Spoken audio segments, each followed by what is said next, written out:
먼저 우리 서론에서 계속해서 중요한 신학적인 교리에 대한 기초적인 부분을 좀 보고 있는데요. 하나님의 공유적 속성에 대한 부분을 우리 계속 살펴보고 있습니다. 다른 말로 하나님이 갖고 있는 품성인데 우리가 좀 더 많이 나눌 수 있는, 그래서 우리가 이 부분을 좀 더 다른 것보다는 더 많이 알 수 있는 부분을 말하는데요. 오늘은 그 중에 지식에 관한 부분들을 좀 보도록 하겠습니다. 정의를 살펴보면 이렇게 정의를 할 수가 있습니다. 하나님은 단순하고 영원한 행동 안에서 실제하거나 일어날 수 있는 모든 일, 그러니까 이 세상에 있는 것들, 또 일어날 수 있는 것들, 그 모든 일들과 또 하나님 그분 자신에 대한 부분을 어떻게 하냐면 완전히 다 알고 계신다는 것이 이 지식에 대한 부분을 설명하고 있는 것입니다. 그래서 이제 안다는 측면에서는 우리도 뭔가 지식을 알고 뭐 가질 수 있는 그 알미라는 것이 있기 때문에 이 부분 때문에 공유적 속성이긴 하지만 좀 다른 의미가 있습니다. 하나님은 우리가 다르게 전지 모든 것을 다 알고 계신 분이라고 우리가 믿고 있죠. 그래서 하나님은 우리의 차원과는 다르게 우리는 피조물의 차원에서 그 중에서도 또 사람들마다 다 다른데 우리는 그 피조물의 수준이고요. 하나님은 창조주이기 때문에 창조주의 수준에서 모든 것을 다 알고 계시기 때문에 이 알미에도 차이가 있습니다. 그래서 요한일서 3장 20절에는 우리에게 이렇게 말씀하고 있습니다. 이는 우리 마음이 혹 우리를 책망할 일이 있어도 하나님은 우리 마음보다 크시고 모든 것을 아시기 때문이라. 하나님은 모든 것을 아시는 분인데 우리 마음보다 더 크신 분이죠. 그러니까 여러분의 생각과 마음에 하나님을 제한해서는 안 됩니다. 근데 많은 사람이 하나님을 제한하기 때문에 문제가 생기기 때문에 그것을 벗어나서 무한하신 하나님이라는 사실을 항상 믿는 믿음을 가져야 되는 것입니다. 그러면서 하나님은 자신에 대해서 완전하게 다 알고 계시죠. 이 의미는 사실은 인간은 우리 자신은요, 우리에 대해서도 모르는 부분이 있습니다. 우리는요. 그래서 다른 사람이 알려줘서 보게 되는 것도 있고 어떤 것을 통해서 깨닫게 되는 부분도 생기게 되는 것이죠. 그런데 그래서 우리는 하나님에 대해서도 성경에 계시된 만큼 나타난 만큼만 알 수 있고 또 그것도 다 전체 모르는 부분도 있기 때문에 계속해서 알아가고 있는 것이죠. 그런데 무한하신 하나님, 초월하신 하나님, 창조주 되신 하나님만이 완전하게 모든 세세한 모든 부분을 세밀하게 모든 부분을 다 알고 계십니다. 자신에 대해서. 그래서 유일하게 그렇게 알고 계신데 고린도전서 2장 10절에서 11절 보면 또 이번 주 해야 될 강단 말씀도 이 부분 본문인데요. 보면 오직 하나님의 성령으로 이것을 우리에게 보이셨으니 성령은 모든 것 곧 하나님의 깊은 것까지도 통달하시느니라. 사람의 일을 사람의 속에 있는 영 외에는 누가 알리요? 이와 같이 하나님의 일도 하나님의 영 외에는 아무도 알지 못하느니라. 성령은 하나님이시기 때문에 성령 하나님이라고 우리가 믿고 있죠. 그래서 완전하게 다 하나님의 일을 다 아시고 계신 그분이 또 우리에게 필요한 부분들을 알려주시고 인도해 주시는 것이죠. 그러면서 하나님은 지금 이 땅에서 실제로 존재하고 있는 모든 일에 대한 것들을 다 알고 계신다고 말하고 있습니다. 그래서 존재하고 있는 이 사건과 모든 것들을 다 알고 계시고 일어나고 있는 모든 것을 다 아시기 때문에 히브리서 4장 13절에는 그래서 우리에게 이렇게 말씀하고 있습니다. 지으신 것이 하나도 그 앞에 하나님과 그리스도 앞에 나타나지 않음이 없고 우리의 결산을 받으신 이의 눈앞에 만물이 벌거벗은 것 같이 다 드러난다고 분명히 말하고 있습니다. 그리고 미래에 일어날 모든 일도 누가 알고 계시냐면 하나님만이 알고 계십니다. 그래서 사실은 사단과 악령은요 미래를 아는 것이 아닙니다. 그래서 점치는 사람들이 점을 치는 것이 맞지 않는 이유가 있는데요. 그것은 미래를 아는 것이 아니기 때문에 맞지 않게 됩니다. 근데 어느 경우 맞는 것처럼 보이죠. 그거는 그 사람들이 그 점치는 거기에 올무를 매서 거기에 매이도록 만들고요. 거기에 빠지도록 만들면서 거기에 그런 역사가 일어나도 계속 사단이 활동한다는 것이죠. 왜냐하면 시간을 창조하신 분은 하나님이십니다. 그러니까 미래라는 시간도 누구 손에 있냐면 하나님의 손에 있죠. 그러니까 하나님께서 모든 작전과 계획 속에 있기 때문에 하나님만이 정확하게 미래를 알 수 있는 분이라는 것을 여러분 꼭 아셔야 됩니다. 그래서 마태복음 6장 8절에 이렇게 우리에게 말씀하고 있죠. 그러므로 그들을 본받지 말라. 구하기 전에 너에게 있어야 할 것을 하나님 너희 아버지께서 아시느니라. 우리에게 있어야 할 것을, 필요한 것을, 아직 필요하지 않는 필요할 것을, 미래에 있을 것을 다 이미 알고 계신다고 말하고 있습니다.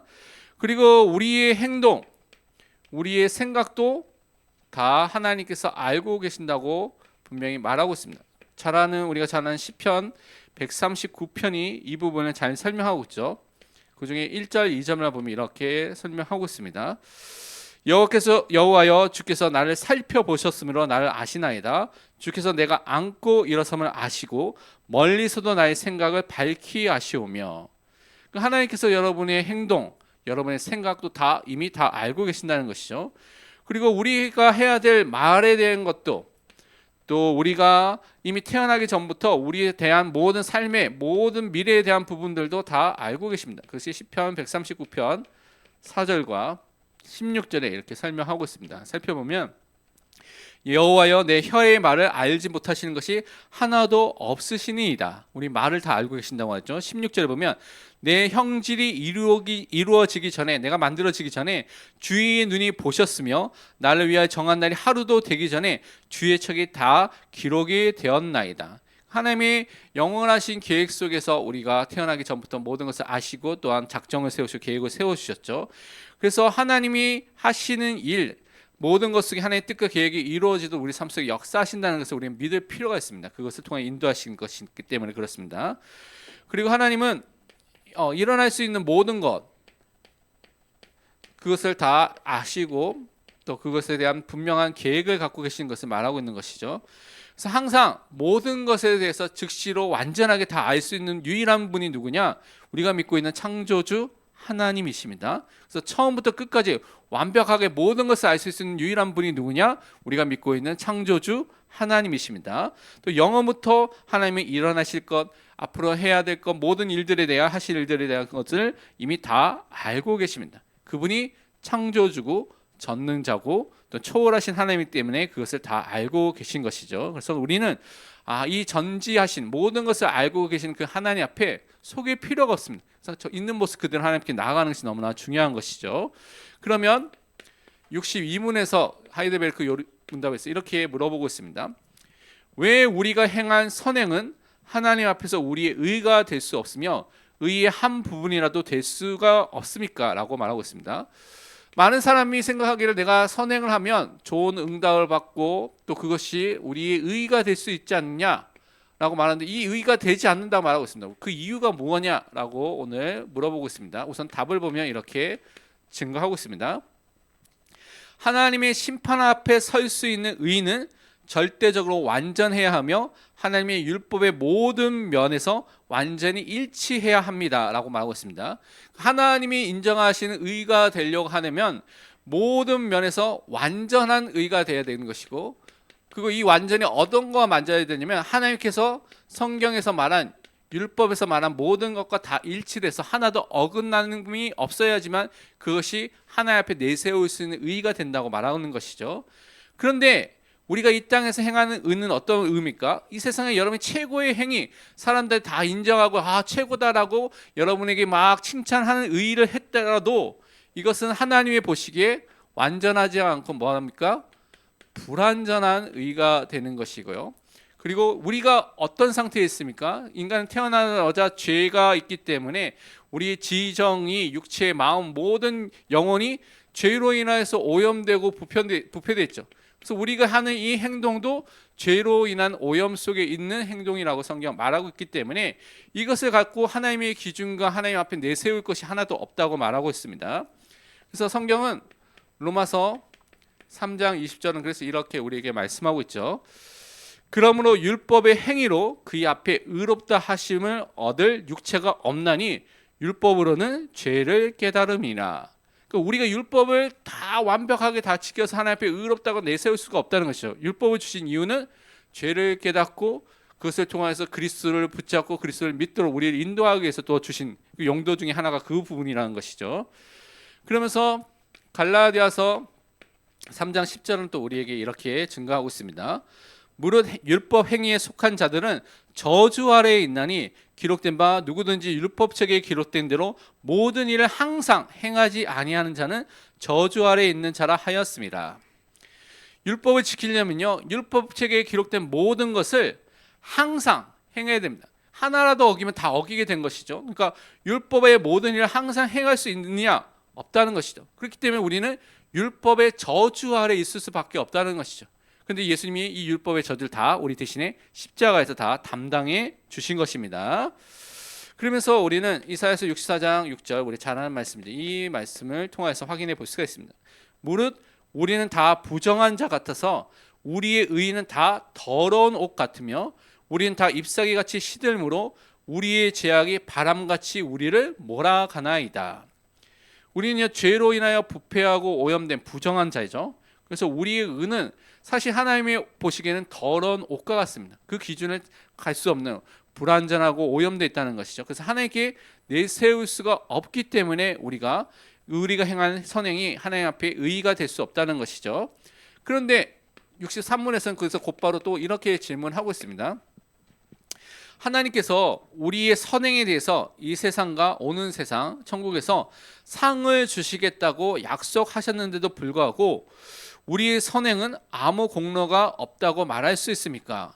분명 하나님은 선행을 행하는 사람에게 이 땅에서도 하나님께서 주시는 상을 주시겠다고 말했는데, 그렇다면 이 상을 이렇게 주시는 것은 분명히 선행을 인정한 것인데, 그러면 이 선행이 아무런 공로가 되지 못합니까? 라고 물어봤습니다. 사람들이 이제 헷갈릴 수가 있는 것이죠. 하나님께서 분명히 상 주시는 것이면 인정한 것인데 왜 그렇다면 이 선행이 공로로서 인정돼서 우리가 하나님 앞에 나아갈 수 있는 그런 기초가 되지 못합니까? 라고 물어본 것이죠. 답을 보면 뭐라고 답하고 있냐면, 이 상은 공로로 얻어지는 것이 아니고 은혜의 선물입니다. 하나님께서 여러분 선행에 상을 주시는 것은 여러분이 기준을 만족시키고 그것을 초과해서 달성하고 그래서 하신 것이 아니라, 이 상도 은혜의 선물로 준 것이죠. 구원도 은혜로 주셨고 상을 주시는 것도 하나님의 은혜로 값없이 받을 수 있는 자격 조건이 안 되는데 불구하고 하나님께서 은혜로 베풀어져서 이것을 인정해 주시고 주신 것이죠. 다른 말로 여러분이 하나님 앞에 내세울 것이 하나도 없고 하나님의 은혜의 선물을 받은 것입니다. 구원도 받고 하나님 주시는 상도 받게 된 것이죠. 그래서 하나님께서 이것을 기쁘게 받아주시기도 하고 은혜로서 상을 주시는 축복을 주신 것입니다. 말씀을 통해서 확인해 보면 마태복음 5장 12절에 이렇게 말씀하고 있습니다. 기뻐하고 즐거워하라. 하늘에서 너희의 상이 큼이라. 너희 전에 있던 선지자들도 이같이 박해하였느니라. 그러니까 하나님께서 하늘에서도 우리에게 분명히 상을 주신다고 말씀해 주셨는데 이것이 은혜의 선물로서 상을 주신다고 말하고 있습니다. 그러면서 우리가 잘 아는 히브리서 11장 6절은 이렇게 말씀하고 있습니다. 믿음이 없이는 하나님을 기쁘시게 하지 못하나니 하나님께 나아가는 자는 반드시 그가 계신 것과 또한 그가 자기를 찾는 자들에게 상 주시는 이심을 믿어야 할지니라. 분명히 믿음으로 나아가고 하나님을 또한 믿는 사람은 분명히 상을 하나님께서 주신다고 말하고 있습니다. 그래서 믿음의 선물과 함께 이 상을 받는 사람으로 우리를 불러주신 것이죠. 또한 누가복음 17장 10절에는 또 이렇게 우리에게 말씀하고 있습니다. 이와 같이 너희도 명령받은 것을 다 행한 후에 이르기를 우리는 무익한 종이라 우리가 하여야 할 일을 한 것뿐이라 할지니라.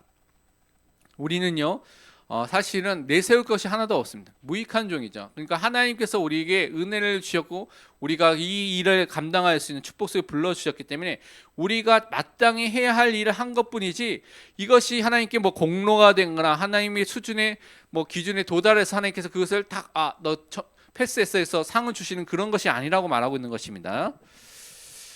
그러면서 디모데후서 4장 7절 8절에도 이렇게 말하고 있습니다. 우리가 잘 아는 말씀 중에 하나인데요.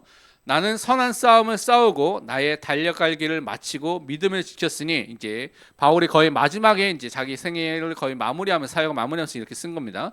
이제 후로는 나를 위하여 의의 면류관이 예비되었으므로 주 곧 의로우신 재판장이 그날에 내게 주실 것이며 내게만 아니라 주의 나타나심을 사모하는 모든 자에게 도니라. 그러니까 예수님을 진짜 사모하고 바라보는 모든 사람은 동일하게 의의 면류관을 받게 됐다는 것입니다. 하나님께서 그것을 우리에게 또한 선물로, 은혜의 선물로 주시게 되는 것이죠. 그 선물을 받은 사람입니다. 그러면 64문에서는 또 이렇게 물어보고 있습니다.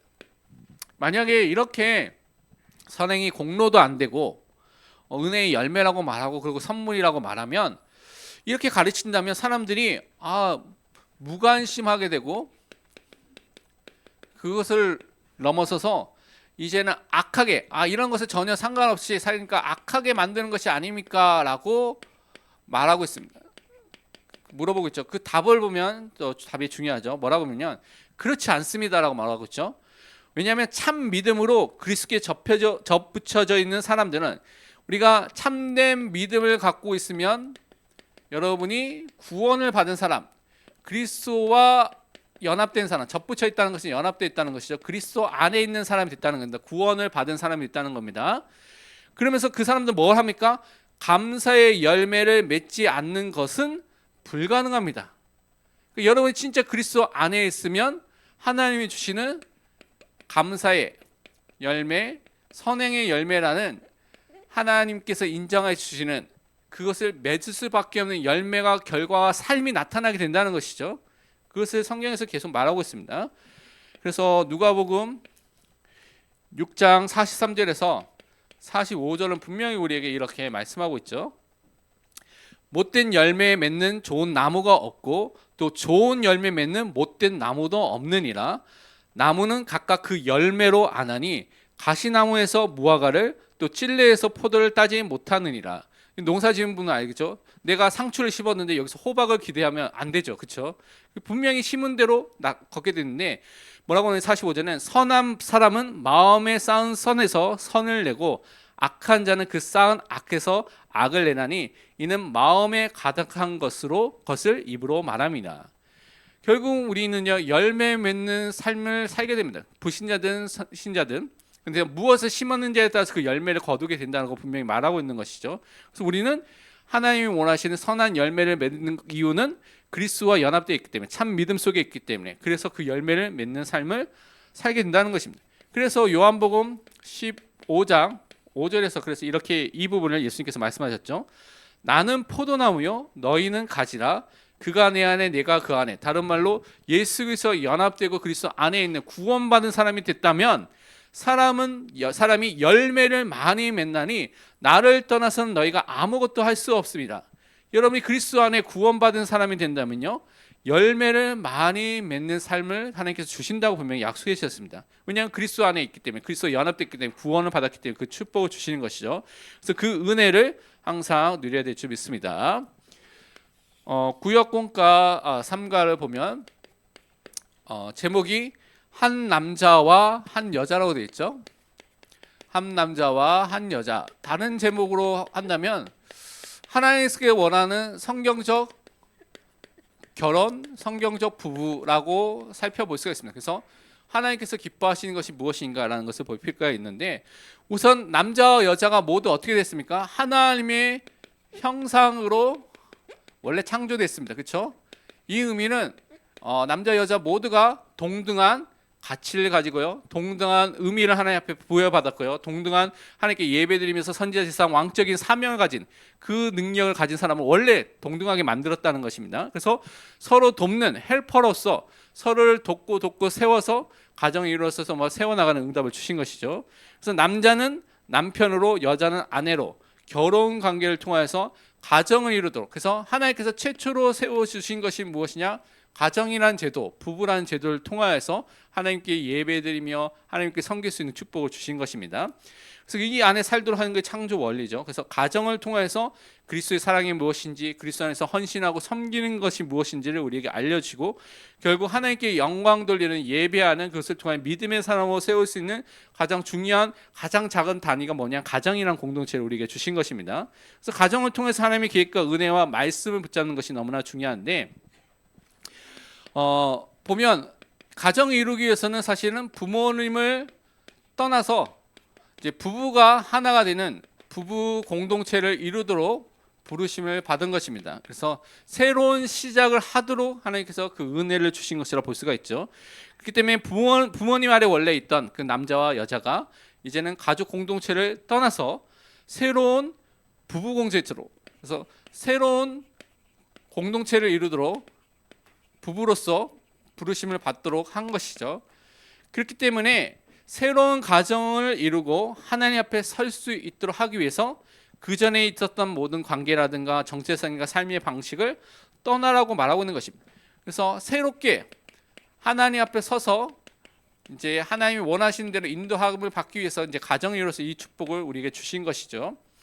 그래서 이때부터 부부의 중요한 우선순위가 뭐냐면 하나님이 제일 우선순위고요. 그리고 부부가 최우선순위로 세워지는 관계를 가져야 되는 것이죠. 그래서 부부가 책임을 지고 서로를 살피고 그래서 그것을 통해 하나가 되는 그 축복을 누리는 것이 너무나 중요합니다. 그래서 부부가 함께 하나님을 바라보고 하나님께 예배드리고 하나님 앞에 설 수 있는 그것을 시작하는 그 축복을 이제 주신 것이죠. 그래서 부모님 밑에서 있었던 그것을 떠나서 이제는 그들이 이제 부모로 이제 세워져서 이 일을 감당할 수 있도록 부부로 시작하는 것이죠.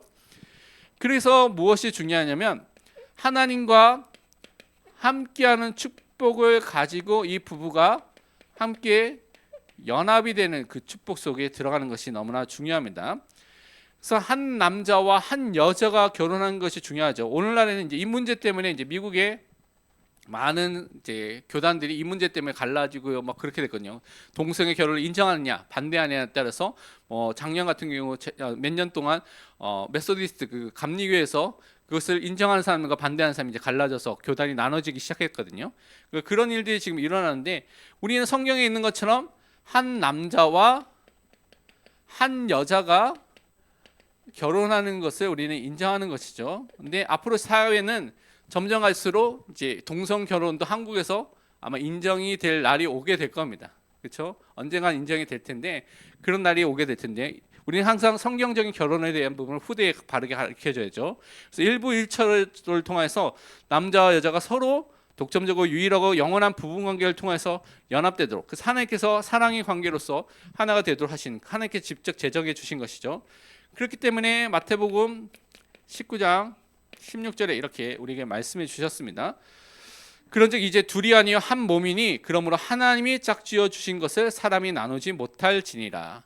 하나님의 계획 속에서 만나도록 하셨기 때문에 그 계획을 항상 확인하고 붙잡는 것이 너무나 중요한 것이죠. 그러기 위해서 중요한 것이 무엇이냐? 남편이 가정에서 머리 역할을 하지만 가장 중요한 것은 모든 개인과 가정의 주인과 왕과 목자는 하나님이 되신다는 것을 항상 인정하고 고백하고 시인한 것이 너무나 중요합니다. 그래서 하나님께서 정말 주인으로서 가정을 인도해 달라는 것을 또 인도함을 받는 것을 항상 경험하는 것이 너무나 중요한 거죠. 왜냐하면 결혼이라는 이 부부 제도를 먼저 만드신 분이 뭐냐면 하나님께서 만드셨죠. 그 부부가 연합되도록 또 부부가 또한 그 부부를 지키시고 더욱더 풍성한 하나님의 은혜 속에 들어가도록 하신 분이 우리가 믿고 있는 하나님이기 때문에 항상 하나님을 인정하는 것을 가정에서부터 시작하는 것이 너무나 중요합니다. 그것을 통해서 이제 가정에서 이 부부는 한 몸을 이루는 공동체가 돼서 하나됨을 이루는 또 하나가 되는 것을 누리는 부부로서 세워지는 것이 중요한데요.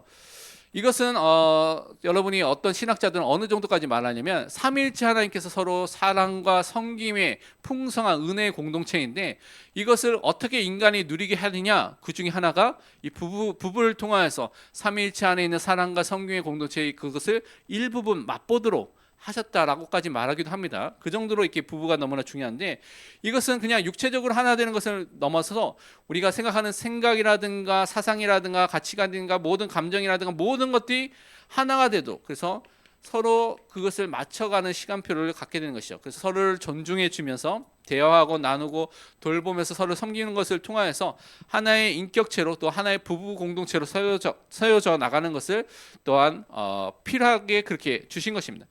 그래서 성장해 나가는 시간표가 꼭 필요하죠. 왜냐하면 부부가 서로 다른 것이 당연합니다. 여러분이 한 가정에서도 자녀들도 다 다르잖아요. 그렇죠? 그런데 부부는 완전히 20년, 30년 동안 다른 환경과 교육과 모든 것을 배워왔기 때문에 처음에는 사랑 속에서 이제 딱 결혼을 하게 되지만 삶을 살게 되면 갈등이 되는 게 너무 많죠. 그래서 뭐 맞지 않는 게 많이 나타나는 게 당연한 겁니다. 그게 당연한 것이죠.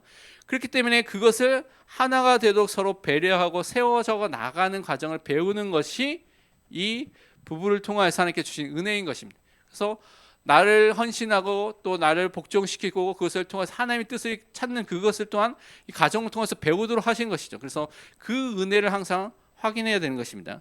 근데 이것이 무조건 내가 헌신해서 내가 완전히 없어지는 것이 아니라 여러분의 자신이 갖고 있는 많은 좋은 점들, 여기서 보면 자기의 정체성과 여러분이 갖고 있는 달란트와 여러분이 갖고 있는 인격과 많은 부분들을 더욱더 완성해 나가는, 그래서 부부를 통하여서 내가 없어져가지고 내가 완전히 사라져가지고 불교에서 말한 것처럼 무가 되는 것이 아니라 내가 더욱더 하나님이 만드신 나로서의 그 하나님 형상으로서의 축복을 회복하고요, 그것을 통해서 하나님께 영광 돌리는, 그래서 서로 이해하고 세워져가는 그런 사람으로 세워져가는 그 시간표가 이 부부 안에 더욱더 있는 것입니다. 그래서 서로를 헌신하는데 더욱더 내 자신이 어떤 사람인지, 내가 하나님의 형상으로 만들어서 그것을 통하여 하나님이 원하신 하나님의 자녀로, 백성으로, 전도자로 살 수 있는 은혜가 이 부부를 통해서 나타나게 되는 것이죠. 그래서 예배소서 5장 24절 25절을 보면 이 부부 관계를 예수 그리스도와 교회의 관계 속에 표현한 것을 우리가 몇 번 말씀을 통해서 확인했죠.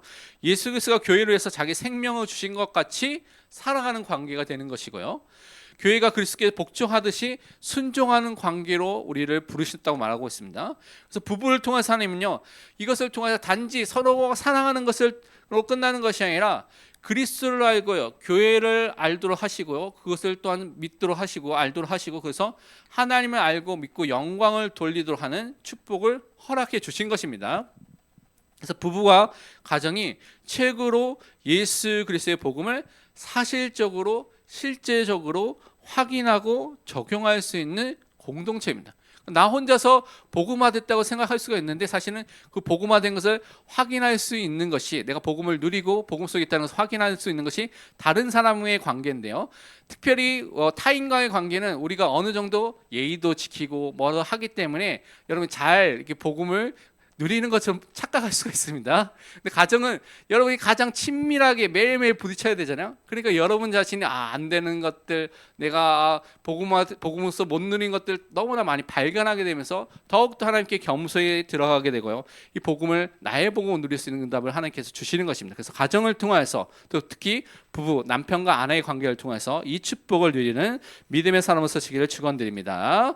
우리 함께 기도하도록 하겠습니다. 모든 것을 아시는 하나님께 여러분이 모든 것들을 맡길 수 있는 믿음의 사람으로서 될 수 있도록 기도해 주시고요, 그것을 통하여서 정말 우리의 선행이 정말 구원받는 사람에게 하나님께서 믿음의 열매로서, 결과로서 또 주셔서 하나님께 영광 돌릴 수 있도록 하신 것을 우리가 믿도록 하고요, 그래서 통하여 한 남자와 한 여자가 성경적 결혼과 부부관계를 통해 하나님께 영광 돌리고 그리스도와 교회의 축복을 누릴 수 있는 그 은혜 속에 들어갈 수 있도록 함께 말씀 붙여 기도하고 제가 마치는 기도하고 마치도록 하겠습니다. 기도하겠습니다.